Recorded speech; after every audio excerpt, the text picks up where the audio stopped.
Hello everyone, welcome back to Sangharsh IQ। आज की जो हमारी वीडियो है वो है फंडामेंटल राइट्स की वीडियो सीरीज की हमारी नेक्स्ट वीडियो, जिसके अंदर हम राइट टू रिलीजन की बात करेंगे। ये वीडियो देखने से पहले आई विल रिकमेंड कि जो डिस्क्रिप्शन के अंदर मैंने लिंक्स डाल दिए हैं उन वीडियोस को आप ज़रूर देखें, ताकि आपको सारे फंडामेंटल राइट्स जो हमने अब तक कवर करे हैं वो आपके कवर हो जाए। तो राइट टू रिलीजन आप देखो कि रिलीजन एक ऐसी चीज़ है हमारे इंडिया के अंदर जो पुरानी हिस्ट्री से, आप एंशियंट टाइम्स में भी चले जाओ, इवन देन देयर वाज कुछ ना कुछ एसेंस जो है आपको रिलीजन का मिल जाएगा। इंडस वैली सिविलाइजेशन में जो लोग हैं नेचर की पूजा करते थे, तो रिलीजन जो है हमेशा से किसी भी टाइम आप चले जाओ उसका कुछ ना कुछ रोल जो है हमेशा मिला है। तो इसीलिए फंडामेंटल राइट्स में राइट टू रिलीजन को डालना एक बहुत नॉर्मल चीज़ थी और बहुत इम्पॉर्टेंट भी था इंडिया के लिए, क्योंकि जो हमारा इमीडिएट पास था जिसमें ब्रिटिशर्स थे या मुगल्स आप लगाओ, उस रूल के अंदर हमने जो है मुगल्स के अंदर तो स्पेशली हमने मास किलिंग देखी रिलीजन के नाम पे। ब्रिटिशर्स जो है जब इंडिया में आए देवर मतलब उन्होंने बहुत सटल तरीके से किया, बहुत मतलब ऐसे वो नहीं किया, बट वो भी जो है कहीं ना कहीं क्रिश्चियनिटी को प्रमोट करना भी उनका एक तरह से एजेंडा था। That is why Christian missionaries India में आए। ये इंग्लिश एजुकेशन उन्होंने प्रमोट करी ओवर वर्नाकुलर एजुकेशन। हमारे वेदास या पुरानी सिविलाइजेशन पढ़ाने की जगह हमें उन्हें उनकी तरह की जो वो पढ़ाना चाहते थे वो पढ़ाया गया। तो ये सारी बातों को ध्यान में रखते हुए इट बिकेम इम्पॉर्टेंट जब हम इंडिपेंडेंट हुए कि अब हम यहाँ पे रिलीजन की बात करें और कुछ राइट्स जो हैं वो स्पेसिफिकली लोगों को प्रोवाइड किए जाए। तो इन सब राइट्स की बात हम आज करने वाले हैं। तो आर्टिकल 25 के अंदर हमें freedom of conscience, profession, practice and propagation, ये सब हम आगे डिस्कस करेंगे। 26 जो 6 है वो मैनेज रिलीजियस अफेयर्स है। 27 freedom from taxation for the promotion of a religion. 28 गायब हो गया 28 freedom from attending religious instruction. चलो, तो नेक्स्ट जो है हमारा आर्टिकल 25 है जो freedom of conscience, profession, practice and propagation की बात करता है। आपको याद रखना है कि राइट टू रिलीजन को 3 तरह की रिस्ट्रिक्शंस हैं, जो है public order, health and morality. अब क्या है बच्चे, आप किसी भी तरह से प्रैक्टिस कर रहे हो अपना रिलीजन को, तो वो पब्लिक ऑर्डर को डिसरप्ट नहीं करना चाहिए। ठीक है, ऐसा नहीं है कि आप पब्लिक ऑर्डर खराब कर रहे हो, या जो भी आपकी प्रैक्टिस है या प्रोपोगेशन है कुछ भी है वो हेल्थ को इम्पैक्ट नहीं करनी चाहिए, ना ही वो इमोरल होनी चाहिए कि लोग जो हैं उस चीज़ को एक्सेप्ट ना कर पाए। तो ये जो आर्टिकल है ये प्रोविजंस बनाता है कि स्टेट ऐसे लॉज बना सकते हैं जिसमें रिस्ट्रिक्शन हो सकती है कि financial, economic, political and other secular activities जो रिलीजन से एसोसिएटेड है।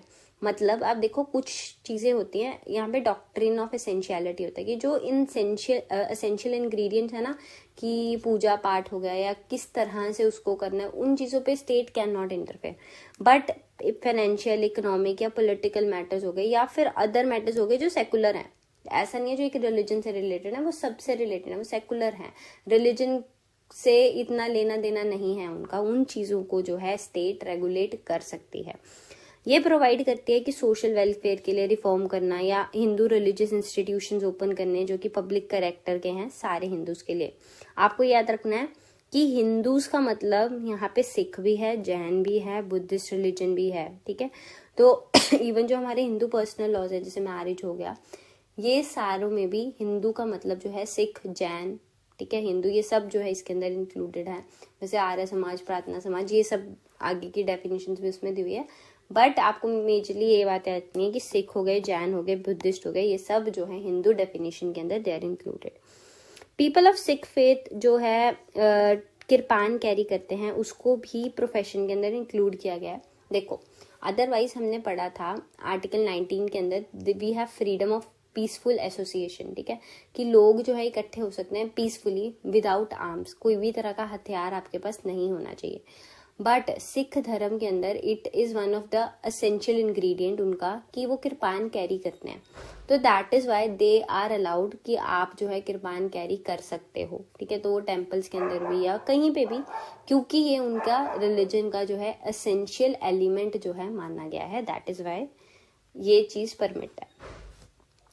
Next is freedom to manage religious affairs. ठीक है, तो इसके अंदर क्या है, फिर से मैंने आपको वही बात आपको याद रखनी है कि 3 रिस्ट्रिक्शंस हैं और यहाँ पे आप कोई भी फॉर्म कर सकते हो, मेंटेन कर सकते हो रिलीजियस एंड चैरिटेबल इंस्टीट्यूशन।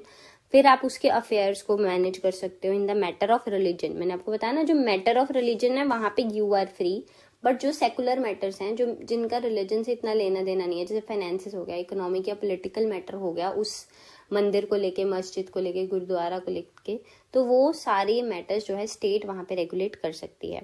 फिर एक्वायर कर सकते हो आप मूवेबल एंड इमूवेबल प्रॉपर्टी। फिर एडमिनिस्टर कर सकते हो ऐसी property according to the law. Legal, सारी जो लीगल नॉर्म्स हैं उनको ध्यान में रख के ही आप उसको एडमिनिस्टर कर सकते हो। नेक्स्ट इज 27, जिसमें बात की है freedom from taxation and promotion of religion. आपको अगर आपने मेडिवल हिस्ट्री पढ़ी है या उससे पहले की भी हिस्ट्री पढ़ी है, तो मुगल्स के टाइम पे क्या होता था कि टैक्स कलेक्ट किया जाता था जिसे जजिया बोलते थे। वो सिर्फ नॉन मुस्लिम्स, जो मुस्लिम्स नहीं है, उनसे कलेक्ट किया जाता था उनकी प्रोटेक्शन के लिए। तो ऐसे तरह के कोई भी टैक्सेस आज के टाइम में कलेक्ट नहीं कर सकती स्टेट, ना ही वो आपसे ये बोल सकती है कि आप टैक्स दो, हम आपके रिलीजन को प्रमोट करेंगे, ना कोई प्रोटेक्ट, कुछ भी नहीं।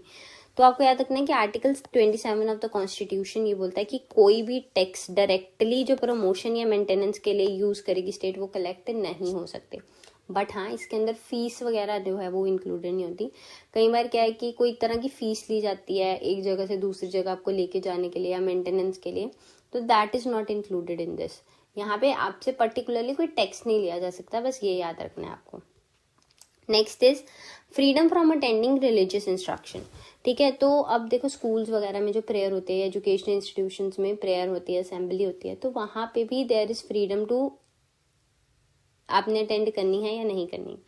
कैसे, देखो अब यहाँ पे आपको याद रखना है कि एक तो दो तरह के इंस्टीट्यूशंस मेनली, एक तो स्टेट रन होते हैं। स्टेट रन मतलब जहाँ पे सरकार की इंटरफेरेंस है, इसमें स्टेट कंप्लीटली ओन्ड हो सकते हैं, एडेड भी हो सकते हैं। ठीक है तो यहाँ पे क्या है कि स्टेट रन इंस्टीट्यूशन में तो कंप्लीट प्रोहिबिशन है कि नहीं हो सकते। इनफैक्ट मतलब मुझे एग्जैक्टली याद नहीं है, शायद 7th क्लास की बुक के अंदर जो एनसीईआरटी अगर आप पढ़ोगे तो उसके अंदर भी देयर इज अ चैप्टर जिसके अंदर वो दिवाली मनाने की बात करते हैं, और फिर वो यही, उनको जो टीचर है वो ये बोलती है कि ये सरकारी इंस्टीट्यूशन है और हम यहाँ पे किसी भी एक पर्टिकुलर रिलीजन का जो वो है त्योहार है उसे नहीं मना सकते।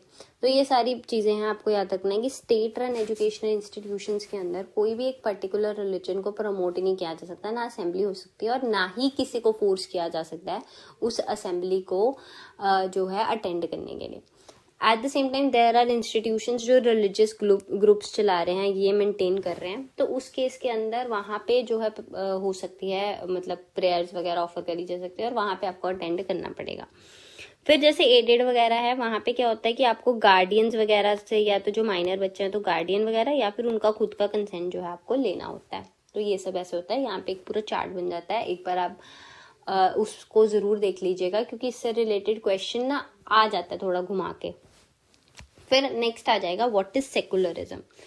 तो देखो ये इम्पोर्टेंट है, एसेज वगैरह के लिए बहुत इंपॉर्टेंट है, आपके इंटरव्यूज के लिए बहुत इंपॉर्टेंट है, एंड ऐसे भी आपकी थॉट स्ट्रक्चर के लिए इट इज इम्पोर्टेंट कि आपको पता हो कि सेकुलरिज्म है क्या।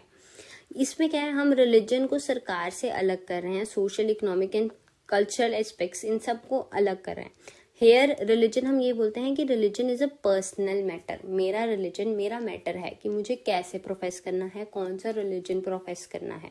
ठीक है, तो इंडिया एक सेकुलर कंट्री है, स्टेट का कोई भी रिलीजन नहीं है।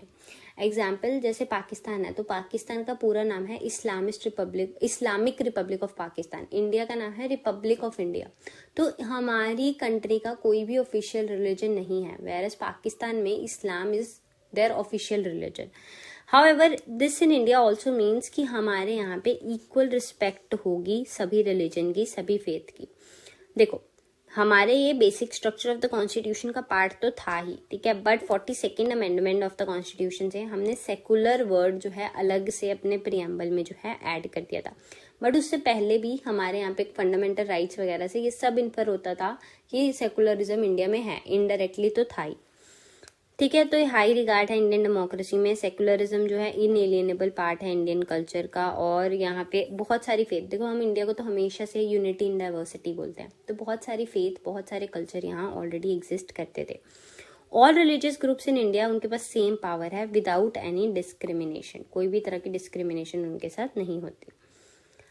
तो यहाँ पे डिफरेंस है वेस्टर्न सेकुलरिज्म और इंडियन सेकुलरिज्म में। इसमें क्या है कि इन द वेस्ट जो स्टेट है वो बिल्कुल ही अलग है और रिलीजियस इंस्टीट्यूशन एंड ग्रुप से, बट सेकुलरिज्म इन इंडिया है वो न्यूट्रल है सबके लिए, सेपरेट नहीं है, न्यूट्रल है।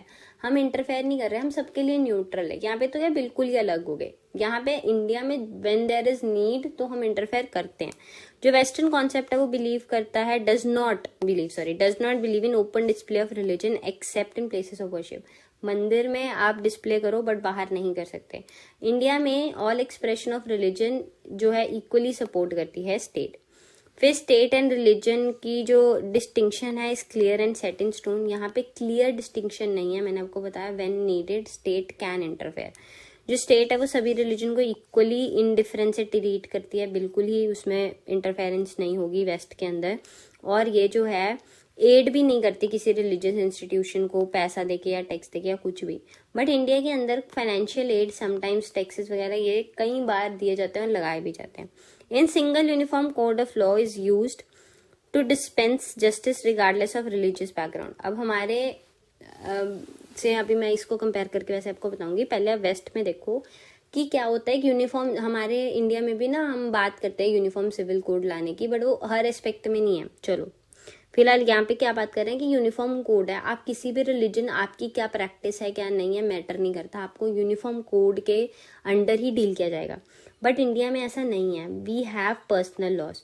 हिंदूज के अपने पर्सनल लॉज हैं, मुस्लिम्स के अपने पर्सनल लॉज हैं, ठीक है। तो पर्सनल लॉज में क्या है कि हमारे कस्टम्स, हमारे ट्रेडिशंस, हमारे रीति रिवाजों को ध्यान में रख के वो लॉज जो हैं बनाए गए हैं। जैसे फॉर एग्जाम्पल हिंदूज में पॉलीगैमी अलाउड नहीं है, बट मुस्लिम, इस्लाम जो फॉलो करते हैं उनमें अलाउड है, बिकॉज उनका रिलीजन इस तरह से बनाया गया। तो ये सारी चीजों को हमने ध्यान में रख के अपने पर्सनल लॉज बनाए रखे हैं हर एक कम्युनिटी के, ठीक है। बट हाँ ऑब्वियसली आईपीसी के अंदर अगर आप कोई क्राइम कर रहे हो क्रिमिनल उसके लिए, तो तब आपका रिलीजन ध्यान में नहीं रखा जाता, वो एक जनरल लॉ है, ठीक है। तो मेजर जजमेंट्स क्या है, एक Bijoy manual and others versus state of Kerala 1986। अब इसके अंदर क्या हुआ था कि 3 बच्चे थे जिन्होंने नेशनल एंथम गाने से मना कर दिया, क्योंकि उन्होंने बोला कि हमारी रिलीजियस फेथ के अगेंस्ट है।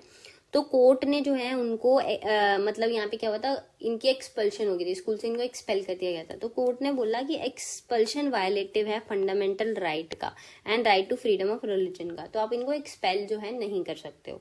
फिर M Ismail Faruqui versus union of India में बोला था कि इस्लाम के अंदर जो मॉस्क है वो उसका एसेंशियल प्रैक्टिस नहीं है। हमने एसेंशियल प्रैक्टिसेस की बात की थी, क्यों नहीं है, क्योंकि उन्होंने बोला कि इस्लाम के अंदर जो मुस्लिम है वो नमाज कहीं से भी ऑफर कर सकता है, इवन इन द ओपन।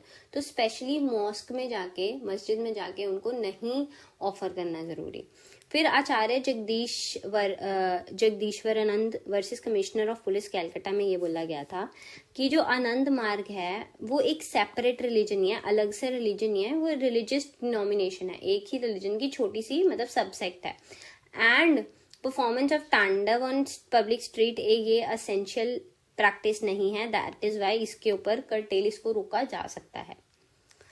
चलो अब क्वेश्चन आंसर्स देखते हैं इनसे related. Freedom from payment of taxes for the promotion of any religion is guaranteed under, तो हमने ये तो क्वेश्चन देख ही लिए हैं ऑलरेडी, तो आर्टिकल 27 के अंदर ये जो है गारंटीड है। Next is which of the following fundamental rights is available both for Indian citizens and foreigners. तो ये जो है आर्टिकल 28 आपको याद रखना है कि दोनों के ऊपर जो है अप्लाइड है। मैं आपको ऑलरेडी इसके बारे में सब कुछ जो है पढ़ा चुकी हूँ, ठीक है। तो ये आर्टिकल 28 जो है एजुकेशनल राइट्स देता है रिलीजियस माइनॉरिटीज को, इंश्योर करता है कि कोई भी जो रिलीजियस इंस्ट्रक्शन है वो प्रोवाइड नहीं करी जानी चाहिए एजुकेशन इंस्टीट्यूशन में जो आउट ऑफ स्टेट फंड्स जो हैं मेंटेन किए जाते हैं, और उनको कंपेल भी नहीं किया जा सकता। Next is right to freedom is guaranteed under constitution in articles, ये हम देख चुके हैं 25 to 28। Which of the following does not come under article 25। तो राइट टू रिलीजियस कन्वर्जन, मैंने आपको बताया कि जो कन्वर्जन है मैं वही बता रही हूँ, आप प्रोपोगेट करो, आप प्रोफेस करो। मैं अपना रिलीजन, अगर मुझे अपना रिलीजन पसंद है मैं उसे प्रोपोगेट करूँ, प्रोफेस करूँ। अगर कोई पर्सन को वो अच्छा लग रहा है तो वो अगर उसमें आना चाहे अपनी मर्जी से, that is a different thing. But मैं किसी को पैसा दे रही हूँ या किसी और तरह का बेनिफिट देके बोलूँ कि आप कन्वर्ट कर जाओ, आपका पास तो राइट है कन्वर्जन का, तो that is not included as a matter of right. It is not included कि मैं कन्वर्ट कर सकती हूँ किसी को या कोई वो। आपको पूरा ऐसे उस टाइम पे प्रूव करना पड़ता है कि आप किसी भी कोई बेनिफिट के को लेने के चक्कर में ऐसा नहीं कर रहे हो। फिर under article 26 freedom to manage religious affairs for every religious denomination has been provided as per the supreme court. There are 3 factors for the identification of religious denomination, which of the following is not a factor. तो इसमें बस basically ये पूछा गया है कि जो religious affairs को मेंशन करने के लिए हमें फ्रीडम मिली है, ठीक है, तो वो हर एक रिलीजियस डिनोमिनेशन को मिली है। तो सुप्रीम कोर्ट 3 फैक्टर्स बोलते हैं जिसके बेसिस पे हम बताते हैं कि ये एक रिलीजियस डिनोमिनेशन है। तो वो क्या फैक्टर्स हैं? देखो, इसमें should believe in one deity included नहीं है, बाकी सब जो है इंक्लूडेड है। Collection of individuals who have a system of belief that they regard as conducive for the spiritual well-being। बहुत सारे इंडिविजुअल्स हैं जिनके पास एक सिस्टम ऑफ बिलीव्स हैं और ये वो मानते हैं कि हमारी स्पिरिचुअलिटी के लिए दिस इज इम्पोर्टेंट। उनकी एक कॉमन ऑर्गेनाइजेशन होनी चाहिए और एक डिस्टिंक्टिव नेम भी होना चाहिए। एक ही भगवान में माने ना माने इज नॉट इम्पोर्टेंट। तो यहाँ पे हम अपनी वीडियो ख़त्म करते हैं। आई होप ये टॉपिक आपका अच्छे से कवर हुआ। अब इससे रिलेटेड हमारी जो है अभी 1-2 वीडियोस और आएंगी और इसके बाद हमारा फंडामेंटल राइट्स ख़त्म हो जाएगा और हम आगे जो है पॉलिटी की ही कुछ वीडियोस और लाते रहेंगे। तो ऐसे ही आप हमें सपोर्ट करते रहिए, लाइक करें, शेयर करें, सब्सक्राइब करें, ताकि हम भी मोटिवेट हों आपके लिए और ऐसी वीडियोज़ लाने के लिए। Thank you, good luck.